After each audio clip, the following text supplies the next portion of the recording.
सुनिएगा, एक शीतल आरती होती है। कभी अगर तुम्हारे जीवन में अगर कभी तुमको ऐसा लगे कि रोग बड़ा भारी हो चुका है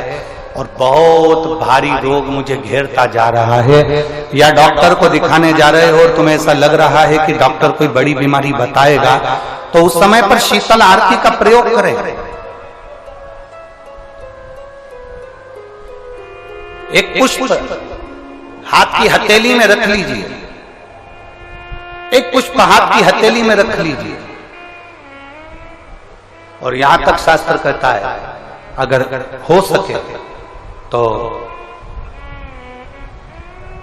आंकड़े का अगर पुष्प मिल जाए, तुम्हारे यहां क्या बोलते हैं उसको, मंदार का फूल, आंकड़े का फूल, अकौए का फूल, जो शंकर भगवान पे चढ़ता है, छोटा सा होता है, घुंघरू जैसा होता है वो, उसको तुम्हारे यहाँ क्या बोलते हैं हरियाणा में? आंख का पुष्प बोलते हैं। आंख का पुष्प मिल जाए तो ज्यादा अच्छा है। अब उसमें चाहे सफेद हो, चाहे नीला हो, चाहे गुलाबी हो, जैसा भी हो, हाथ में रखने के बाद हाथ में एक लोटा जल, भगवान शंकर के शिवालय में जब आप प्रवेश करें और प्रवेश करते समय भगवान के सम्मुख में, जब भगवान शंकर के साक्षी में जब पहुंचे, आपके सामने पूजन में कोई भी सामग्री नहीं है, आपके पास में न दिया है, न बाती है, न गर्भवती है, न चंदन है, न कपूर है, न कोई सामग्री है, केवल एक आंख का पुष्प और एक लोटा जल आपके पास में है। शिवालय में पहुंचकर शीतल आरती का प्रयोग करो। 11 बार भगवान शंकर के 11 रुद्रों का स्मरण कर कर जब 11 बार शंकर के शिवलिंग के ऊपर से नीचे तक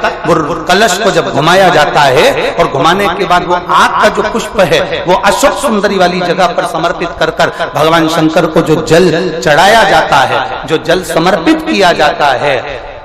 डॉक्टर भले तुमसे कह रहा हो कि तुम्हें बड़ी बीमारी के चांस हैं, आप जाकर एक बार चेक कराना, तुम्हें वो बड़ी बीमारी निकलेगी ही नहीं, उस रोग से तुम मुक्त हो। इसको शीतल आरती का प्रयोग किया गया। ये शीतल आरती, इसको शीतल आरती कहा।